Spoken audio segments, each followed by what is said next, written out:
Abra sua Bíblia comigo, irmãos, para acompanhar a leitura. Novamente, vamos ler Gênesis capítulo 22, que nos fala da prova pela qual Deus submeteu a Abraão, uma terrível e tremenda prova, que a gente não encontra um texto semelhante a esse em toda a Bíblia, e que é, de uma certa forma, a figura daquilo que Deus fez.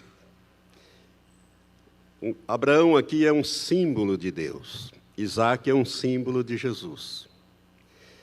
Então você pode imaginar o coração de Abraão e o coração de Deus nessa prova. Quero que você preste atenção nisso. Aqui nós temos dois símbolos, duas verdades simbolizadas. Abraão simboliza Deus, que ofereceu seu filho em sacrifício, no caso, por toda a humanidade. E Isaque é um símbolo de Jesus Cristo, o cordeiro que foi sacrificado. Então, vamos ler esse texto com esta perspectiva. Sucedeu depois destas coisas que Deus provou a Abraão, dizendo-lhe: Abraão, e este respondeu: Eis-me aqui. Prosseguiu Deus: Toma agora teu filho, o teu único filho Isaque, a quem amas, vai à terra de Moriá e oferece-o ali em holocausto sobre um dos montes que te hei de mostrar. Levantou-se, pois, Abraão de madrugadas, de manhã cedo, albardou o seu jumento e tomou consigo 2 dos seus moços e Isaque seu filho, e tendo cortado lenha para o holocausto, partiu para ir ao lugar que Deus lhe dissera. Ao terceiro dia, levantou Abraão os olhos e viu o lugar de longe. E disse Abraão a seus moços: Ficai-vos aqui com o jumento, e eu e o mancebo iremos até lá. Depois de adorarmos, voltaremos a vós. Tomou, pois, Abraão a lenha do holocausto e a pôs sobre Isaque, seu filho. Tomou também na mão o fogo e o cutelo, e foram caminhando juntos. Então disse Isaque a Abraão, seu pai: Meu pai. Respondeu Abraão: Eis-me aqui, meu filho. Perguntou-lhe Isaque: Eis o fogo e a lenha, mas onde está o cordeiro para o holocausto? Respondeu Abraão: Deus proverá para si o cordeiro para o holocausto, meu filho. E os dois iam caminhando juntos. Havendo eles chegados no lugar em que Deus lhe dissera, edificou Abraão ali o altar e pôs a lenha em ordem e amarrou a Isaque, seu filho, e o deitou sobre o altar em cima da lenha. E estendendo a mão, pegou no cutelo para imolar seu filho. Mas o anjo do Senhor lhe bradou desde o céu e disse: Abraão, Abraão. Ele respondeu: Eis-me aqui. Então disse o anjo: Não estenda a mão sobre o mancebo, e não lhe faça nada, porquanto agora sei que temes a Deus, visto que não me negaste teu filho, o teu único filho. Nisso levantou Abraão os olhos e olhou, e eis atrás de si um cordeiro embaraçado pelos chifres no mato. E foi Abraão, tomou o cordeiro e o ofereceu em holocausto no lugar de seu filho. Pelo que chamou Abraão àquele lugar Jeová-Jireh, donde se diz até o dia de hoje: no monte do Senhor se proverá. Então o anjo do Senhor bradou a Abraão pela segunda vez desde o céu e disse: Por mim mesmo jurei, diz o Senhor, porquanto fizeste isto e não me negaste teu filho, teu único filho, que deveras te abençoarei e grandemente multiplicarei a tua descendência como as estrelas do céu e como a areia que está na praia do mar. E a tua descendência possuirá a porta de seus inimigos. E em tua descendência serão benditas todas as nações da terra, porquanto obedecestes à minha voz. Então voltou Abraão aos seus moços, e levantando-se, foram juntos a Beerseba. E Abraão habitou em Beerseba. Depois destas coisas, anunciaram a Abraão, dizendo: eis que também Milca tem dado à luz filhos a Naor, teu irmão. Até aqui esse texto. Vamos ler mais um complementar a este no Novo Testamento, que é a Epístola aos Hebreus, lá no final do Novo Testamento. Você vai encontrar Hebreus, no capítulo 11, onde Abraão, Sara e outros grandes homens e mulheres de Deus são colocados na galeria dos heróis da fé. Como os irmãos sabem, Abraão é considerado o pai da fé. No capítulo 11, no verso 17 a 19,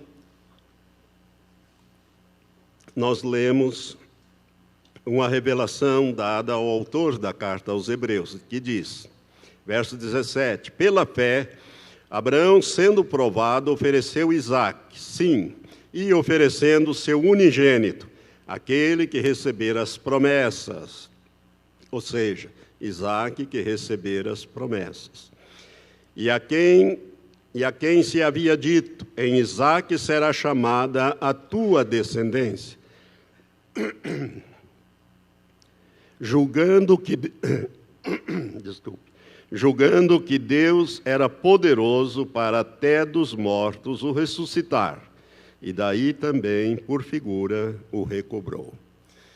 Que Deus abençoe esta palavra ao nosso espírito, ao nosso coração. Amém?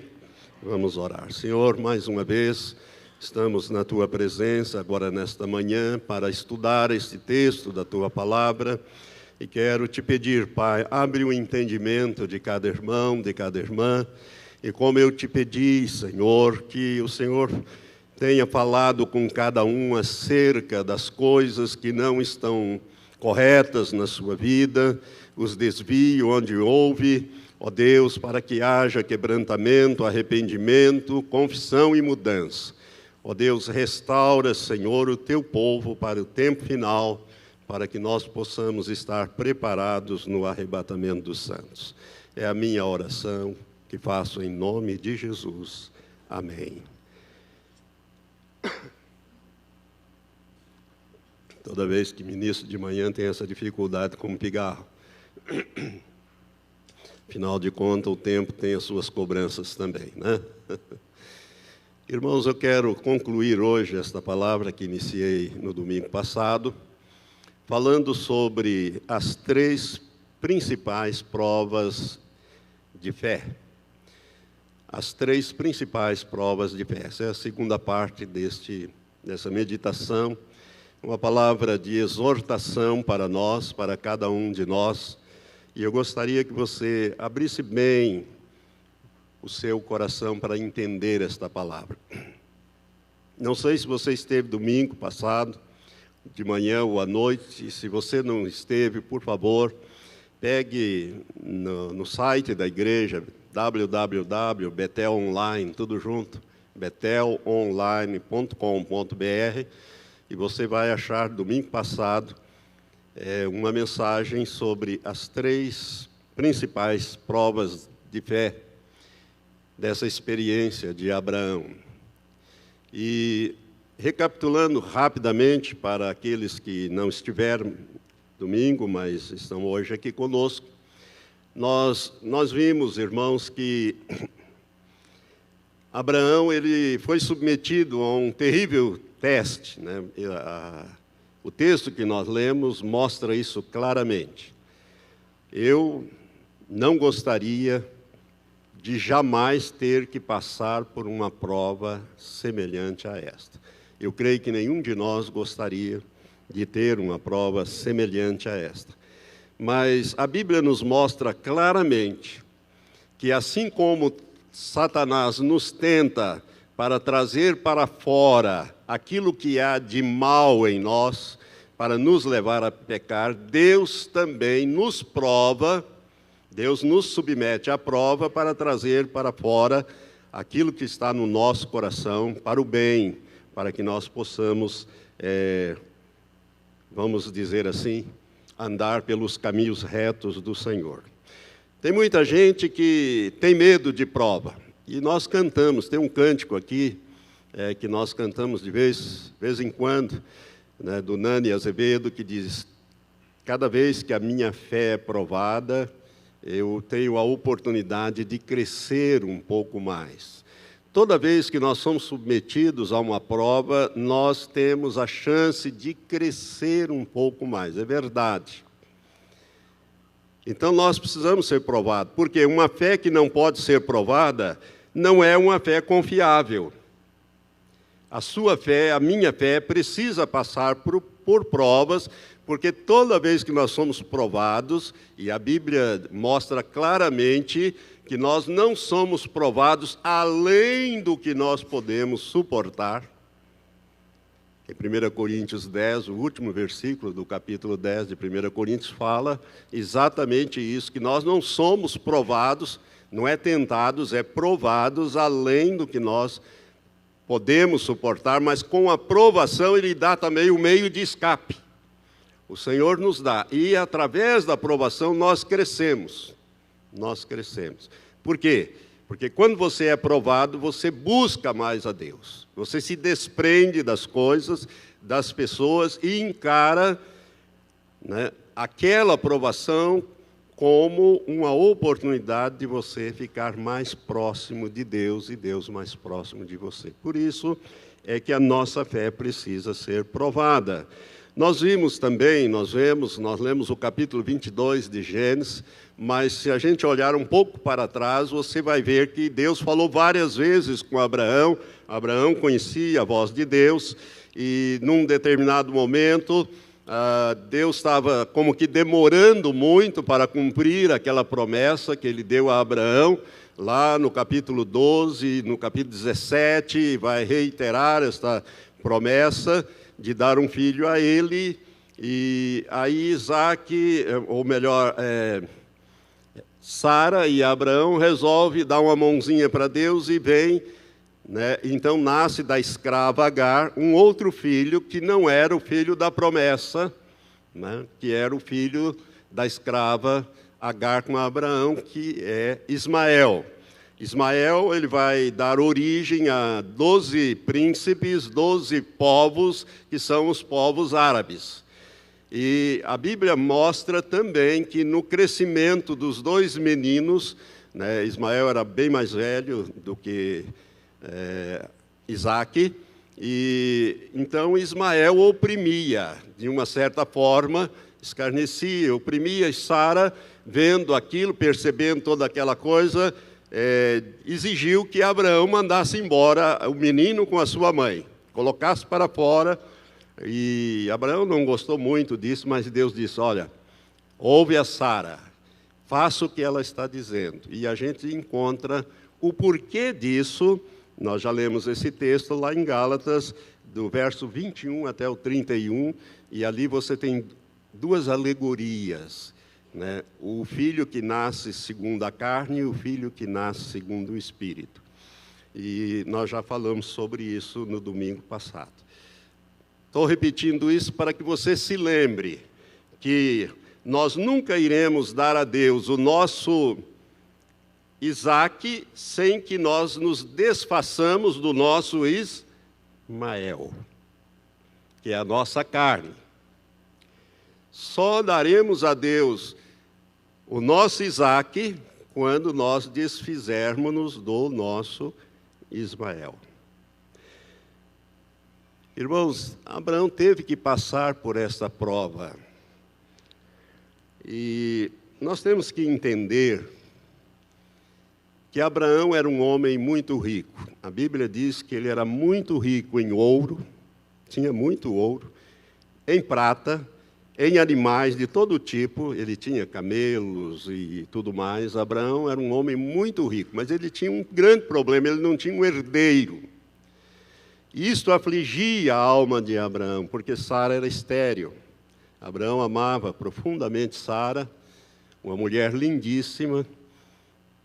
Eu acho que todas aquelas pessoas que são abençoadas com mulheres lindas são semelhantes a Abraão, né? Aliás, as mulheres são muito lindas, né? Todas elas são muito bonitas. Deus fez a mulher mais bonita do que o homem. Graças a Deus por isso. E como disse alguém, a beleza está nos olhos de quem vê, né? Então, para você tem a sua Sara. Mas Sara era uma mulher muito bonita, Abraão a amava profundamente. E ele se frustrou, ou era frustrado, porque ele não tinha um herdeiro. Era a coisa que ele mais desejava. E Deus promete para ele um herdeiro. E demora para dar esse herdeiro. A Bíblia diz que Deus levou 25 anos. Deixou Abraão envelhecer mais ainda, ele já tinha 75, quando Deus faz a promessa. Sara, 65. Só quando Abraão atinge 100 e Sara 90 anos é que Deus vai cumprir a promessa. Deus teve que fazer um milagre, irmãos, no corpo de Abraão e no corpo de Sara. Porque Sara já não tinha mais as regras menstruais. Então Deus teve que recriar tudo ali, e inclusive tirar aquela esterilidade dela para dar a ela um filho, na velhice. E Deus depois ainda vai dar mais 37 anos de vida para Sara, para ela curtir o riso dela, para ela curtir o Isaac. Isaac significa riso. Ela morreu com 127 anos. E Abraão com 175. Abraão ele vai dar 75 anos de vida ainda. Então essa renovação, esse milagre que Deus operou nesse casal, o levou a ter uma longevidade bem maior. Deus operou então esses milagres. Mas a Bíblia nos fala de que Deus submeteu a Abraão a um teste. E essas 3 provas que nós estamos falando, que eu comecei domingo passado, nós podemos transformar essas 3 provas em 3 perguntas. E a primeira pergunta é: você pode dar a Deus as bênçãos que Ele te deu? Você pode dar de volta a Deus as bênçãos que Ele te deu? Será que você é capaz disso? De dar de volta a Deus se Ele pedir as bênçãos que Ele te deu? Não é desistir de alguma coisa, é dar de volta, no caso. A maior bênção que Deus tinha dado a Abraão era aquele filho. E agora, Isaac já era um mancebo, uns 15, 16, 17 anos, por aí, terminando a adolescência dele.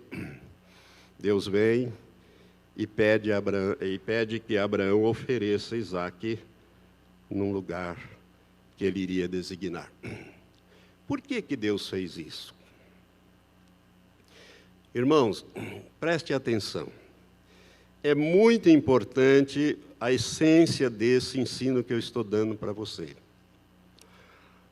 Deus só aceita ser na sua vida o primeiro lugar, só estar no primeiro lugar da sua vida. Ele só aceita a preeminência, ele não aceita um segundo, um terceiro lugar na sua vida. Você não pode dar um lugar a Deus. Deus não aceita um lugar. Ele só aceita ser a principal pessoa na sua vida. Se você colocar alguém na frente, se você colocar alguém ou alguma coisa no lugar de Deus, que tenha a preeminência na sua vida, Deus vai ter que tratar com você. E a Bíblia diz que o tratamento de Deus não é fácil. Ele açoita todo aquele que toma por filho, Hebreus capítulo 12. Ele corrige. Se você não é corrigido, é porque você não é filho, você é bastardo. Não é filho. Mas aquele que é filho, ele corrige quando precisa corrigir. E esta é uma correção, e a Bíblia diz que uma coisa terrível é cair nas mãos do Deus vivo, porque ele é fogo que consome. Então, para que nós possamos participar da sua natureza divina, conforme diz Hebreus 12, nesse texto que fala da correção, ele precisa, então, fazer essas correções na nossa vida quando nós perdemos o rumo. Então, irmãos, só há um meio de você não ter esse tipo de provação pela qual passou Abraão. É quando você prioriza Deus em tudo na sua vida. Por isso que Jesus, ele fala em Lucas, no capítulo 14, a partir do verso 25 até o 35, eu não vou ler, eu li domingo passado, meditamos um pouco. Quando Jesus ele fala ali sobre o nosso empenho com Ele, ele diz assim, olha, quem quer me seguir e não prioriza a mim e o meu reino em primeiro lugar, quem não aborrece o pai, a mãe, esse aborrecer não é abandonar o pai, a mãe, a família, não é isso, mas é colocar acima do pai, acima da mãe, acima dos filhos, acima de tudo, Deus. Por isso é que Jesus fala em Mateus 6, buscai a Deus, né, e o reino de Deus em primeiro lugar.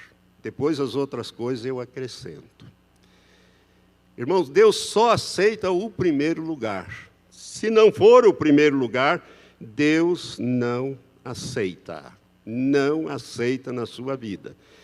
Por quê? Porque Deus, você custou muito caro para Deus. Você e eu custamos muito caro. Eu quero que você entenda que essa analogia, essa figura de Abraão aqui, que simboliza o pai, dando o seu único filho para morrer em nosso lugar. Não só a morte física, irmãos, é a morte espiritual. Nunca devemos perder de vista. A cruz foi terrível, e foi ali que Jesus esvaiu a sua vida, através do seu sangue. Mas a Bíblia fala que em espírito e na alma Jesus desceu ao Hades, ao lugar de tormento, de sofrimento. E dali Deus o ressuscitou ao terceiro dia. Então Jesus foi e sofreu em teu lugar, em meu lugar, aquilo que nós iríamos sofrer. Não somente a separação do Pai, mas também os sofrimentos pelos quais o homem sem Deus vai ter que passar. Então Jesus nos substituiu. Então nós custamos muito caro para Deus. E Deus, ele sente ciúmes de nós. Eu citei e li também para vocês na carta do apóstolo Tiago, no capítulo 4, os versos 4 e 5, principalmente, esses dois versículos nos mostram que Deus sente ciúmes de nós. Ele diz, infiéis, não sabeis que a amizade com o mundo é inimizade para com Deus? Qualquer que se fizer amigo do mundo, constitui-se inimigo de Deus. Ou em vão vocês pensam que a Escritura diz que ele sente, que o Espírito que ele fez habitar em nós, sente ciúmes de nós? O Espírito Santo, irmãos, ele sabe o valor que foi pago. Por isso que de vez em quando a gente canta, eu nunca saberei o preço. E não vamos saber mesmo. Porque para saber nós teríamos que passar o que Jesus passou dos nossos pecados. Então, o Espírito Santo é ciumento. Ele está em nós, nos moldando, nos mudando, para nos levar como noiva, para apresentar ao noivo. O apóstolo Paulo fala isso numa das suas epístolas, em Coríntios. Apresentar ao noivo. Então, ele não nos compartilha. Nós não podemos dar outra prioridade. Você que é casado, você, irmão, qual é a pessoa mais importante para você? Num relacionamento conjugal é o seu cônjuge. porque é com ele que você vai envelhecer. Tem muita gente que erra e muda tudo, pensa que são os filhos. Tem mães que verdadeira galinha choca, fica, e o filho cresce, vai crescendo, e não deixa sair de casa. O filho você cria para os outros, como alguém criou para você. Ah, mas é minha filhinha. É sim, mas vai ser de outro. O projeto de Deus é assim. Para você, Ele te deu o seu cônjuge. O cônjuge é a pessoa mais importante. Deus não nos compartilha. E, por isso, nós precisamos tomar muito cuidado. Deus, irmãos, nos tem dado bênçãos extraordinárias. Ele nos deu a salvação, Ele nos deu a liberdade que nós temos aqui, nos deu a prosperidade, nos deu a tecnologia, nos deu tanta coisa, e nós, muitas vezes, estamos trocando estas coisas, trocando Deus por estas coisas, priorizando essas coisas mais do que o reino de Deus, mais do que o próprio Deus. É por isso que temos que ser corrigidos na nossa rota. Isso é muito importante. Domingo passado, eu li e expliquei para os irmãos, nessa primeira parte, o texto de Malaquias, capítulo 2, especialmente o verso 2. Quando Deus fala ali ao sacerdote, e mostrei que nós somos não somente a geração eleita, mas somos o sacerdócio real. No Novo Testamento nós somos os sacerdotes. E Deus corrige ali o sacerdote, dizendo, olha, se você não me priorizar na sua vida, eu vou transformar as tuas bênçãos em maldições, e vou fazer isso. Talvez por ali alguns já começaram a perceber porque aquele abençoado marido, que era o príncipe, já se tornou um sapo e agora a coisa ficou complicada. Ou aquele filho que seria uma espécie de Isaac na sua vida, foi para as drogas e tornou. Irmão, porque Deus está corrigindo, Ele amaldiçoou a sua bênção. Porque você colocou o seu coração ali e não em Deus.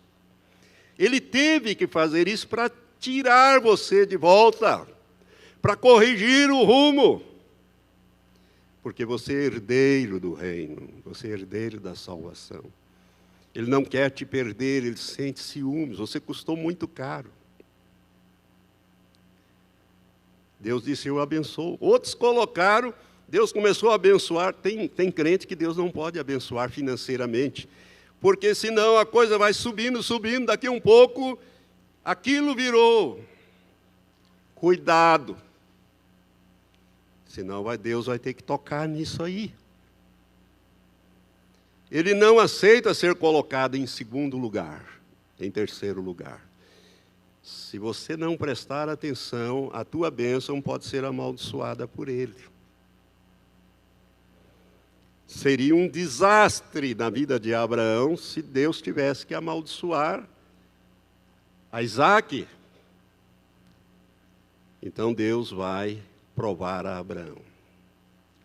Vai fazer uma prova terrível, terrível. Irmãos, em algum lugar da jornada da nossa vida nós vamos ser provados. E eu quero dizer para você que quanto mais provas você se submeter, mais você vai crescer em fé.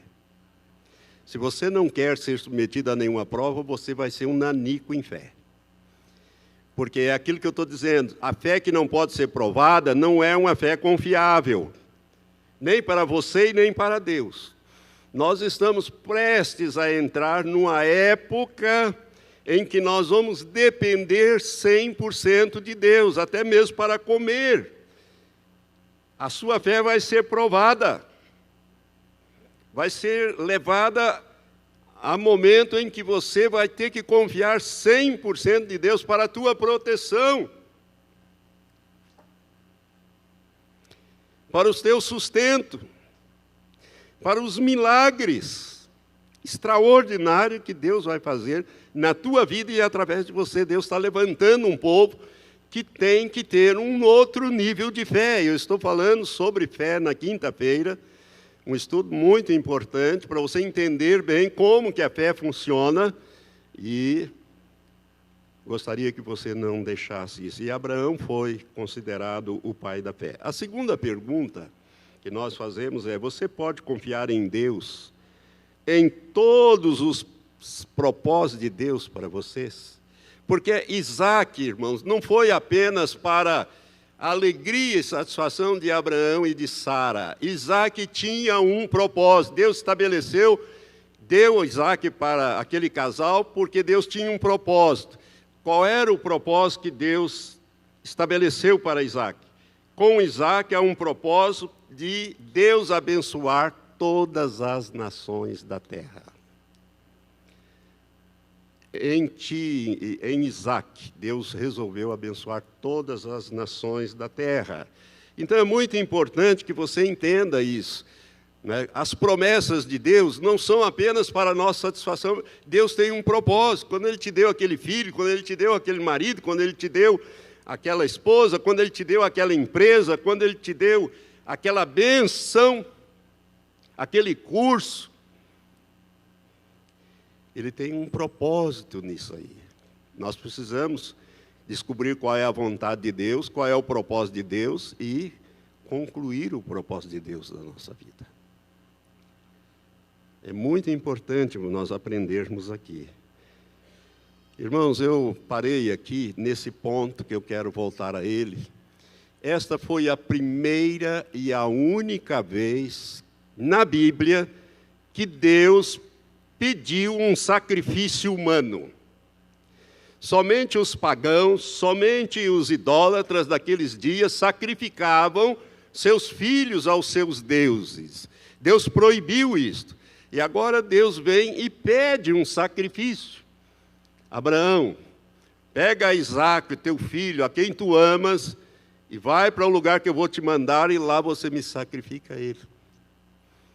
Não tem na Bíblia nenhum sacrifício. E se você olhar bem, na hora H, quando o cutelo estava para descer, ou descendo sobre o pescoço de Isaque,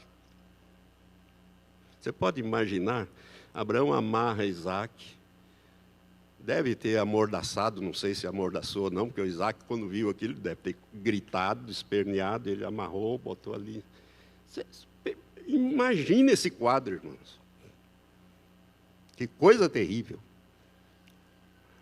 Quando ele está para descer o cutelo, o anjo do Senhor bradou desde o céu e disse: Abraão, Abraão, para. Agora eu sei que você me ama, que você não me nega nada, que você não me negou a coisa que você tinha e tem de mais precioso, Isaque. Deus parou aquilo, porque Deus não aceita sacrifícios humanos, irmãos. O único sacrifício humano que Deus aceitou e aceita foi o seu Filho, Jesus Cristo.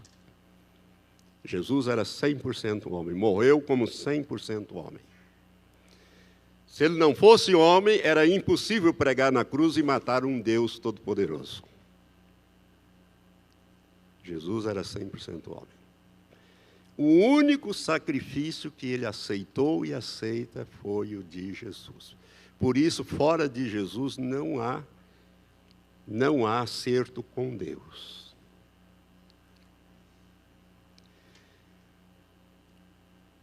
Muito instrutivo isso.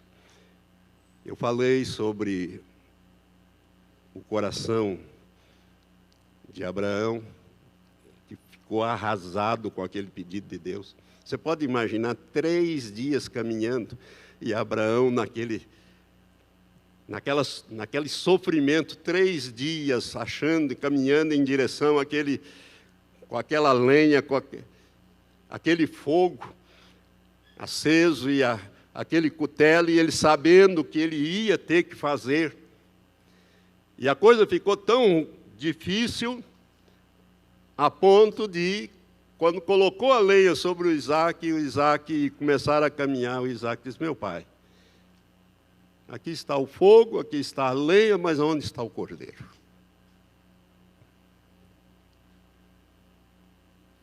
Eu sou pai, eu acho que eu teria me derramado todo, eu não sei. Não sei se eu iria passar numa prova dessa. Não sei. Irmãos, a gente tem que ser sincero, né? Imagine você. Como eu disse domingo passado, Abraão não falou com ninguém, muito menos com Sara. Se ele fala com Sara, a Sara tinha impedido que ele fizesse uma loucura dessa. Mas por que Deus fez isso com Abraão? Porque o coração de Abraão estava indo, ele estava se alegrando mais com a bênção do que com o abençoador. Ele estava valorizando mais o Isaac do que Deus na vida dele. Ele amava profundamente Isaac, mas amava profundamente Deus. É uma prova entre dois amores. Não é para que Deus saiba, é para que Abraão soubesse. Cuidado com o teu coração, irmão. A Bíblia diz que enganoso é o coração e desesperadamente corrupto. Não dá para confiar. Jesus disse que nós temos que guardar o nosso coração, porque é dele que procede as saídas da vida. Tudo que não presta vem de lá. Então, num certo sentido, a nossa carne ela é muito forte. Por isso que ela precisa ser quebrantada. Irmãos, então, às vezes nós oferecemos sacrifícios a Deus que Ele não está pedindo para nós. Deus não está pedindo isso. E quando Ele pede, nós começamos a procrastinar, a enrolar. E procrastinação nada mais é do que desobediência. Ah, Senhor, espera mais um pouco, eu vou fazer isto, eu vou fazer aquilo, eu vou fazer aquilo outro. E depois eu faço isto. Se você prestou atenção, Deus falou com Abraão no dia seguinte, de cedo, ele saiu para cumprir a vontade de Deus. Ele não procrastinou, não demorou, não enrolou, ao contrário, foi diligente, e durante todo o trecho, você não vê Abraão murmurando e indagando para Deus, por que aquilo? Ah, irmãos, esse é um dos grandes problemas do crescimento do crente. Nós queremos saber o porquê de tudo. Irmãos, nós não temos o direito de fazer esse tipo de pergunta para Deus. Se Deus disse pula, você tem que pular. Por que, Senhor, que eu vou pular? Qual é a razão disso? Para quê? Qual é a finalidade? A única coisa que você pode perguntar é, a que altura o Senhor quer que eu pule? Deus não dá explicações, irmãos. Deus dá uma ordem e Ele espera ser obedecido. Ele é soberano, Ele sabe o que faz. Por isso que nós temos que confiar nele. Pode parecer absurdo. Nós temos que obedecer apesar das consequências.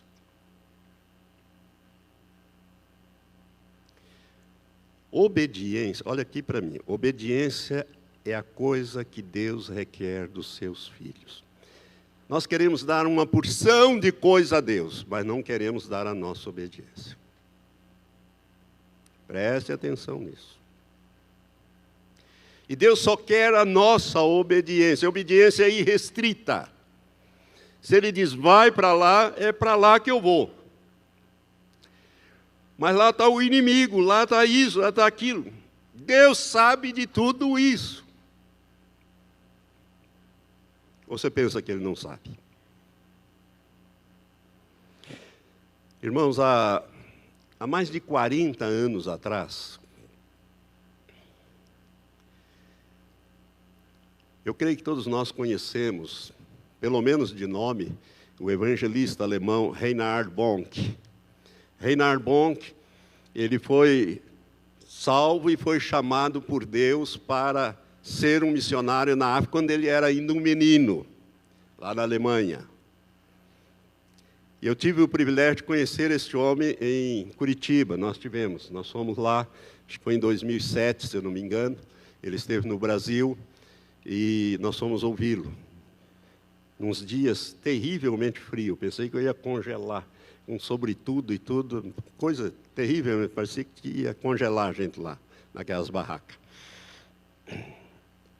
Mas nós tivemos o privilégio de ouvir este homem. Reinhard Bonk conta de uma experiência na vida dele, ocorrida há mais de 40 anos atrás, quando ele estava já na África como missionário. Deus havia mandado ele para lá, deu uma visão para ele, mostrou a África vermelha, lavada com o sangue de Jesus, todo o continente africano. E numa manhã de segunda-feira ele estava na esquina de uma rua e olhando para os céus com lágrimas nos olhos, ele disse: Deus, eu sei que o Senhor me tem chamado para a África. O Senhor me mostrou numa visão a África pintada de vermelho com sangue de Jesus, do Evangelho da Salvação. Mas ele continuou dizendo: mas com a taxa de crescimento, de conversão, de 5 pessoas aqui, 100 ali, isso vai levar, Senhor, 6.000 anos para que o Evangelho alcance todo o continente africano. Ele estava na esquina de uma rua falando isso com Deus. Além disso, eu não tenho dinheiro suficiente nem para pagar o aluguel do escritório, que vence na sexta-feira, que é de $50, eu só tenho 5. Ele fez essa oração no meio da rua, numa esquina. Essa oração não, ele colocou isso diante de Deus, a preocupação do seu coração. E Deus respondeu para ele na mesma hora e disse: você quer que eu lhe dê $1 milhão?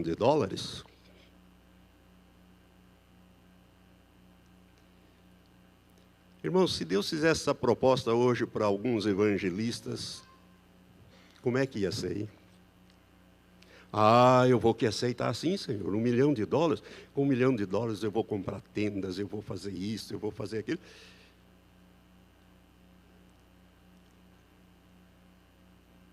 Deus perguntou para ele: você quer que eu lhe dê $1 milhão? E ele, ainda com o rosto escorrendo de lágrimas, ele diz: Deus, eu não quero $1 milhão. Eu estou lhe pedindo 1 milhão de almas. Eu não quero ser missionário, mas sim 1 milhão de almas. Eu não quero ser milionário, ele disse, mas eu quero sim 1 milhão de almas.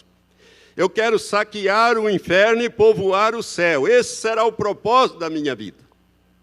Essa foi a resposta que ele deu. Irmãos, Deus deu para ele não somente os $50 que ele precisava na sexta-feira para pagar o aluguel do escritório, mas até o dia que ele estava escrevendo isso num dos livros dele, essa experiência, Deus já tinha dado para ele 43 milhões de almas. 43 milhões de almas. Todas elas fizeram a decisão por escrito, com o endereço, numa ficha. 43 milhões de pessoas receberam Jesus naquele ministério.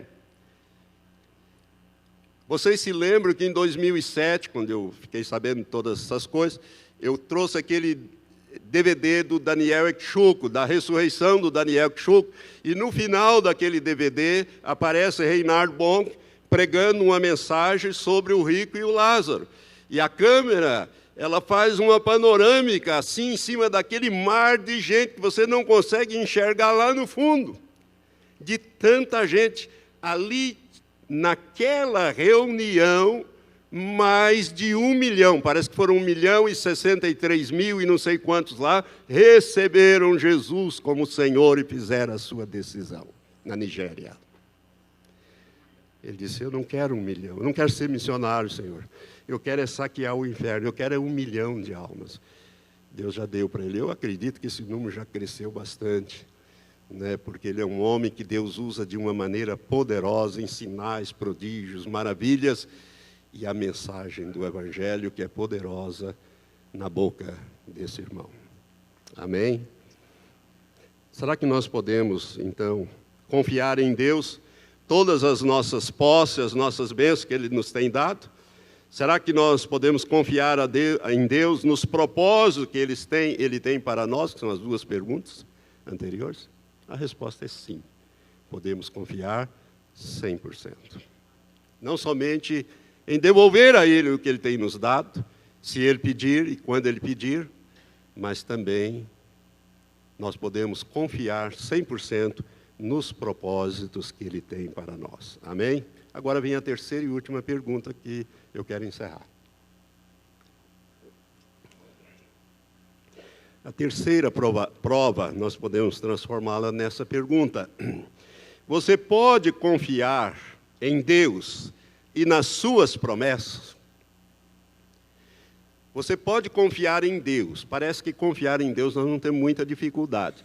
Mas você pode confiar em Deus e nas suas promessas.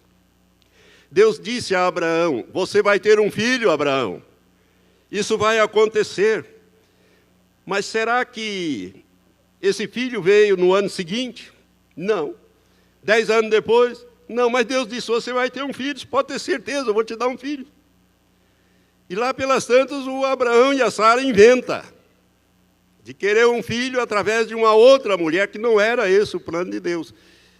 Mas Deus vai cumprir 25 anos depois, fazendo os milagres que precisaria fazer, Ele vai cumprir as suas promessas. Um dia, o Isaac nasceu. E foi o riso, né? Riso para todo lado. Mas Deus tinha dito para ele: olha, você não apenas vai ter um filho, Abraão, mas todo mundo, todas as nações, todas as pessoas na terra vão ser abençoadas por causa desse filho que eu vou te dar. Esta foi a promessa que Deus tinha dado a Abraão. Irmão, de Abraão, de Isaac e do neto de Abraão, filho de Isaac, Jacó, que Deus transformou o nome para Israel, o Deus de Abraão, o Deus de Isaac e o Deus de Israel, deles vem o povo hebreu. E do povo hebreu nós herdamos a Bíblia, a palavra de Deus. Essa riqueza aqui vem do povo hebreu. E aqui nós encontramos as promessas de Deus, que alguns dizem são 8 mil, outros 12, alguns teólogos dizem que são 30 mil, passam de 30 mil. As promessas de Deus. Mas a maior promessa que Ele fez foi Jesus Cristo. Amém? Agora você quer ver como Deus age? Ele coloca em Jesus o cumprimento de todas as promessas. Abra sua Bíblia em 2 Coríntios, capítulo 1, segunda epístola do apóstolo Paulo, em Coríntios, no capítulo 1, o verso 20. Eu vou ler o 19 para ficar um pouco mais claro, mas o que eu quero é o 20. Capítulo 1, 2 Coríntios, verso 19 e 20 diz: porque o Filho de Deus, Cristo Jesus, que entre vós foi pregado por nós, isto é, por mim, Silas, ou Silvano e Timóteo, não foi sim e não, mas nele houve sim. Pois tantas quantas forem as promessas de Deus, nele, isto é, em Cristo Jesus, está o sim, portanto é por ele o amém, o assim seja. Para a glória de Deus por nosso intermédio. Quantas promessas tem na Bíblia? Não sei. Nunca contei. Mas sejam 8, 12, 15, 20, 30, 1000. Nele, Jesus Cristo, a promessa lá de Isaac, Abraão, Isaac e Jacó, ou Israel, Jesus Cristo, nele está o sim. Sabe, irmão, as promessas de Deus é sim, não é sim ou não, ou talvez pode ser. O nosso Deus é categórico. Jesus foi muito claro para os seus discípulos e para nós. Tudo é possível para aquele que crê. ele não diz, algumas coisas são possíveis. Tudo é possível para aquele que crê. Quando Deus diz tudo, é tudo. Eu estou ensinando sobre fé, você vai ver ali que Jesus é radical quando ele ensina sobre fé. Não deixa dúvida, e o apóstolo Paulo, pelo Espírito Santo, diz, olha, tantas quantas são as promessas de Deus, se são 12, se são 18, se são 30 mil, não interessa quanto. Tantas quantas forem as promessas de Deus, nele, em Cristo Jesus, está o sim, e é por ele o amém. O assim seja. Agora, como é que nós vamos obter essa promessa? É pela fé. Sem fé é impossível agradar a Deus, você não vai nem crer que Deus existe, não vai crer que Ele é cumpridor da palavra dEle, é galardoador daqueles que o buscam. Então, irmão, nossa fé precisa ser provada, não é essa fé de taquara aí, de qualquer coisa ela desmorona. Precisa ser provada para ser aprovada ou reprovada para Deus usar. Amém? Então, quero que você entenda bem isto. Para encerrar aqui, eu queria dizer para você uma coisa. Jesus, no capítulo 8 do Evangelho de João, você pode abrir também comigo, que eu vou ler um texto aqui com você. No capítulo 8 do Evangelho de João, nós encontramos o relato daquela mulher adúltera, quando é trazida. E depois disso, Jesus começa, a partir do verso 12, a falar da sua missão. Irmãos, Jesus diz coisas extraordinárias. A minha Bíblia é toda arriscada nesse capítulo 8, não sei se a sua é. Jesus fala coisas extraordinárias, promessas extraordinárias. E ele começa a falar e os judeus começam a entrar em confronto com ele, os líderes religiosos e o próprio povo. E eu quero ler para você, para te trazer essa revelação, a partir do verso 51. Jesus está numa discussão com os judeus naquele momento, porque ele está falando que ele é o Filho de Deus e que ele é filho de Abraão, e a coisa começa a pegar por ali.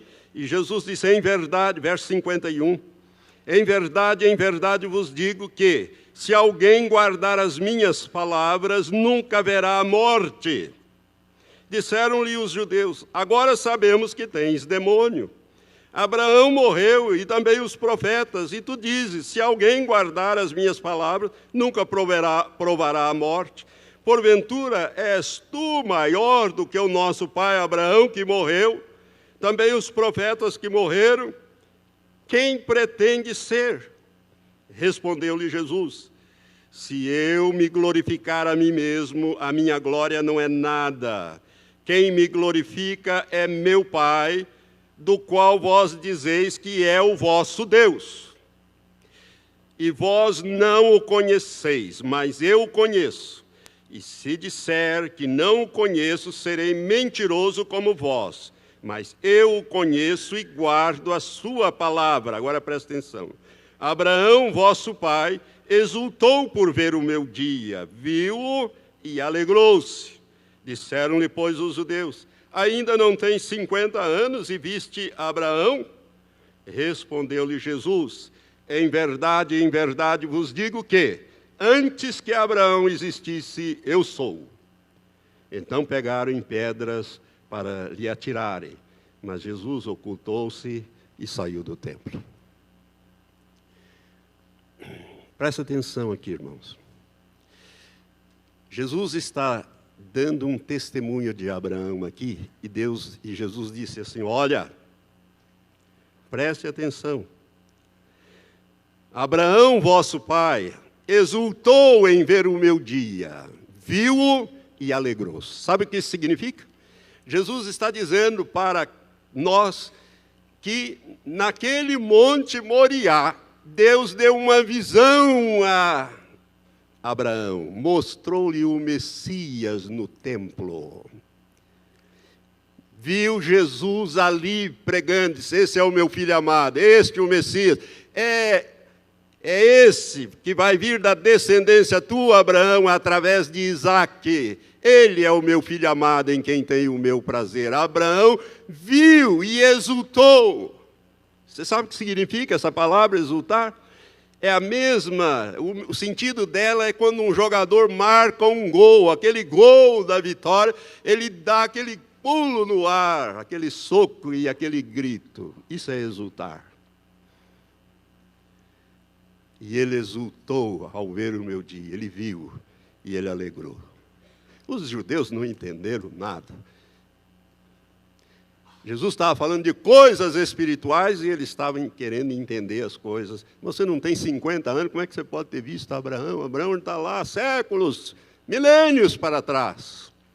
Ele disse, antes que Abraão existisse, eu sou, eu existo. Eu sou muito anterior a Abraão. E Abraão viu o meu dia e gritou de alegria. Ele viu e alegrou-se. Abraão viu esta cena, irmãos. Esta cena. Deus projetou isso no futuro. Porque para Deus não existe futuro, não existe passado, só existe presente. E foi nessa ocasião, no Monte Moriá, porque Jesus era o Cordeiro que foi sacrificado. Jesus jamais mentiu, ele jamais teria dito isso aqui, que Abraão viu o seu dia, viu ele lá e exultou. Então Abraão teve uma visão, que não é descrita na Bíblia, mas Jesus testifica isso, testemunha isto. Ele viu o meu dia, foi ali que Deus lhe mostrou uma visão do Messias, que um dia viria para tirar o pecado do mundo. Você pode confiar em Deus e nas promessas de Deus? Com toda certeza. Com toda certeza. Deus é 100%, irmãos. Deus não é, pode ser, talvez, quem sabe, se você agir assim, o assado, eu vou fazer ou não vou fazer. Não tem nada disso. Por isso eu gostaria que você, nesta manhã, examinasse seu coração. Não sei se Deus falou com vocês nessa semana. Eu pedi que você orasse, que você buscasse, para que Deus revelasse, para que o Espírito Santo trouxesse a cada um de nós, aonde nós perdemos o rumo, aonde nós deixamos de dar a primazia absoluta a Deus e começamos a dar a primazia, o nosso amor, a este, ou aquele, ou aquilo, ou aquilo outro, para que você se arrependesse, pedisse perdão a Deus. Feche os seus olhos. Irmãos, se Deus falou com você domingo passado e nesse domingo, acerca da preeminência que Ele precisa ter na sua vida, e que você perdeu o rumo quando você colocou alguém ou alguma coisa em primeiro lugar na sua vida, Ele está esperando que você, ao entender isso, e que Ele teve que te corrigir e às vezes até amaldiçoar a bênção que Ele havia lhe dado, e esta é a razão do fracasso na vida de tantos. Se você tem essa consciência, o Senhor falou com você essa semana, falou com você domingo passado, falou com você hoje, durante a semana, eu quero te chamar aqui à frente, para você vir aqui fazer uma oração de confissão e de restauração, pedir que Deus restaure a sua bênção, como Ele tinha planejado na sua vida, não deixe as coisas como elas estão. Se Deus falou com você, venha. Eu não tenho muito tempo, por isso, se Deus falou, venha. Se Deus não falou, não precisa vir. Mas se o Senhor te mostrou que Ele teve que corrigir você e tirar essas coisas de você, corrigir, porque você colocou mais amor nessas pessoas ou nessas situações do que Ele. Como Deus não aceita o segundo lugar na sua vida, Ele só aceita o primeiro. Então é preciso corrigir esse rumo.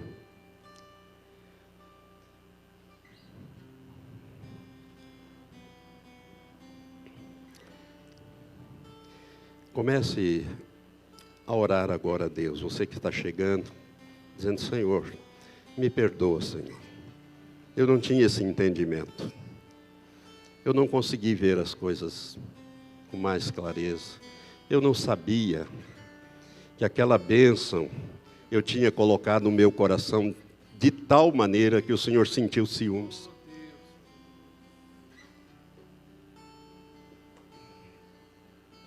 E teve que me corrigir.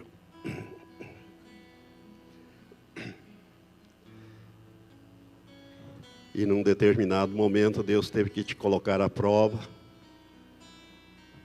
E não foi bom. Você falhou.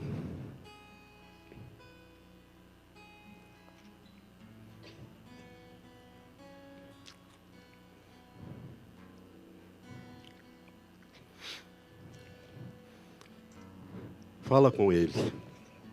A oração é tua. O pecado é teu.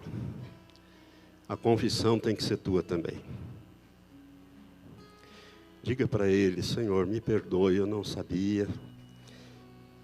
Eu me alegrei demais, eu amei demais. Eu troquei o Senhor. O teu lugar, que deveria ser o primeiro na minha vida, eu substituí por fulano, por Beltrano, por isso ou por aquilo, eu não sei. Alguma coisa você fez que entristeceu muito Deus, e como você é filho, Ele teve que te corrigir.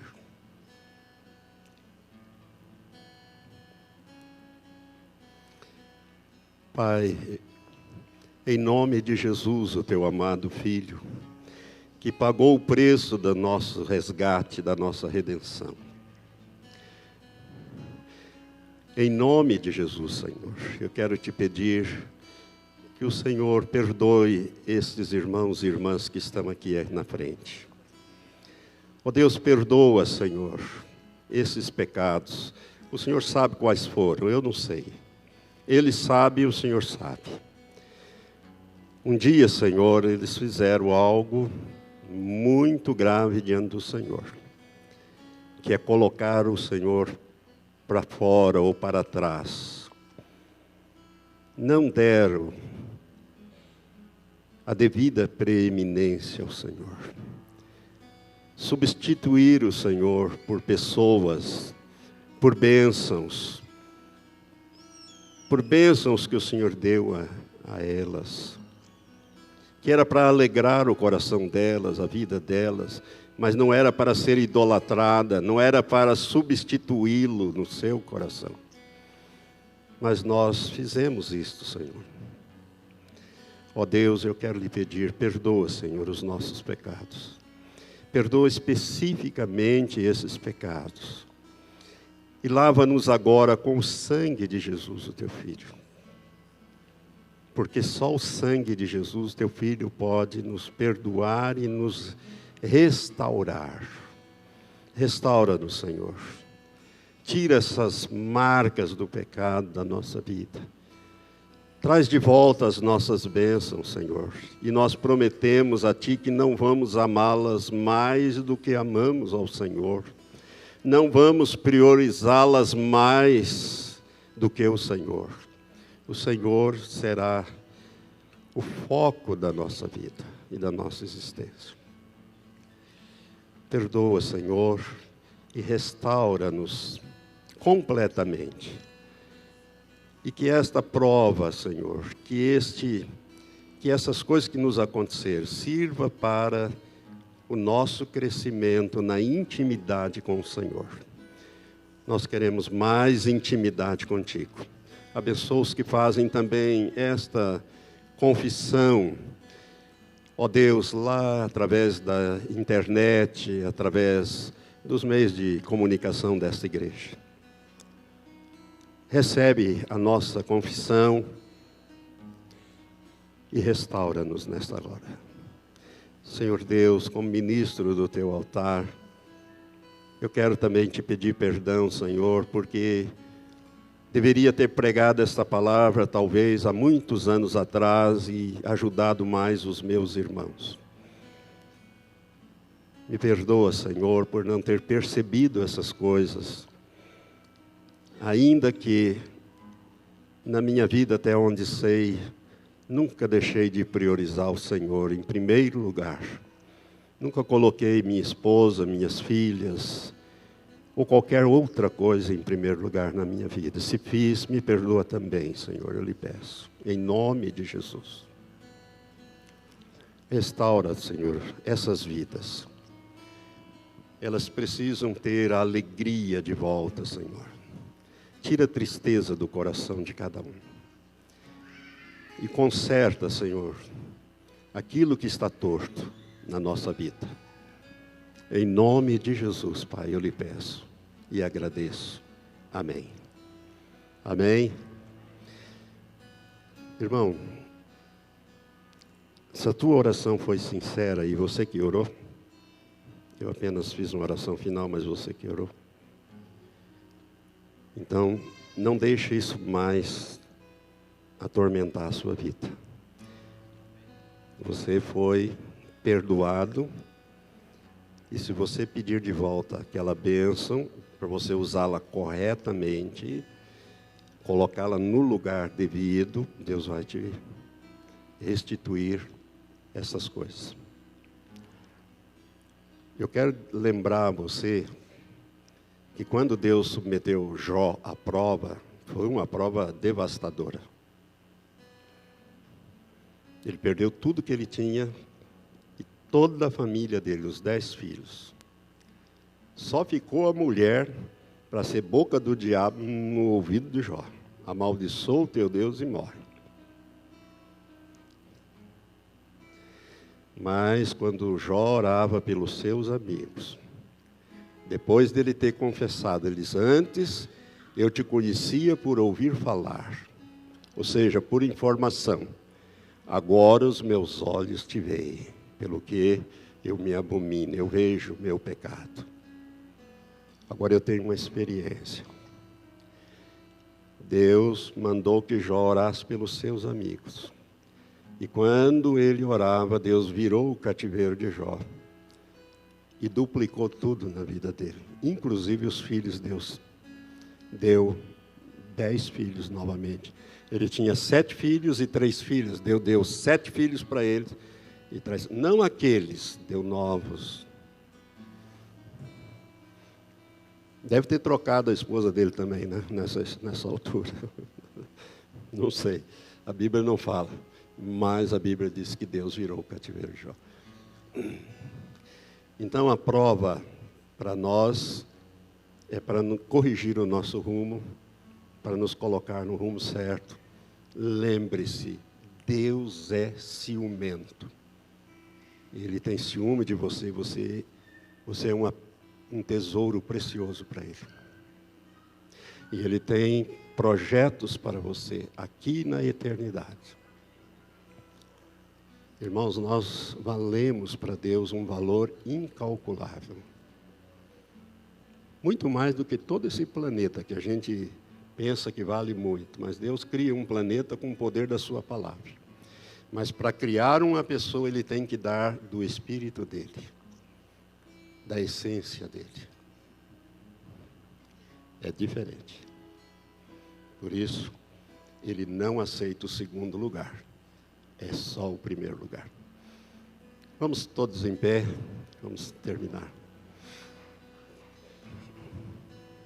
Eu espero, irmãos, que você que ficou aí no banco esteja muito bem nesta área.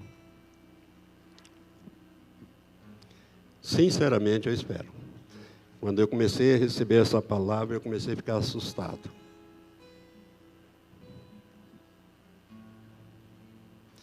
Porque nós olhamos sempre para a face amorosa de Deus. Deus é amor, mas Ele é justiça, Ele é juízo. Então nunca devemos perder as duas faces da moeda. Tem um lado e tem o outro, e são iguais. Tem o mesmo valor. Ok? Então que Deus possa te abençoar e não deixar você sair fora. Não tenha medo de prova, viu? Prova Toda vez que a minha fé é provada, eu vou crescer um pouco mais. Senhor Deus, muito obrigado por esta manhã e por esta palavra, Senhor, que foi dada nesse domingo passado. Ó Deus, que o Senhor possa falar mais ainda conosco e corrigir rumos na nossa vida. Ó Deus, tirar tropeços na nossa vida, para que o Senhor possa realmente ser a prioridade na nossa vida. Muito obrigado, meu Pai. Abençoa as famílias aqui representadas, com a salvação do Senhor, com a libertação do Senhor. E que essas vidas que vieram à frente confessaram especificamente esse pecado,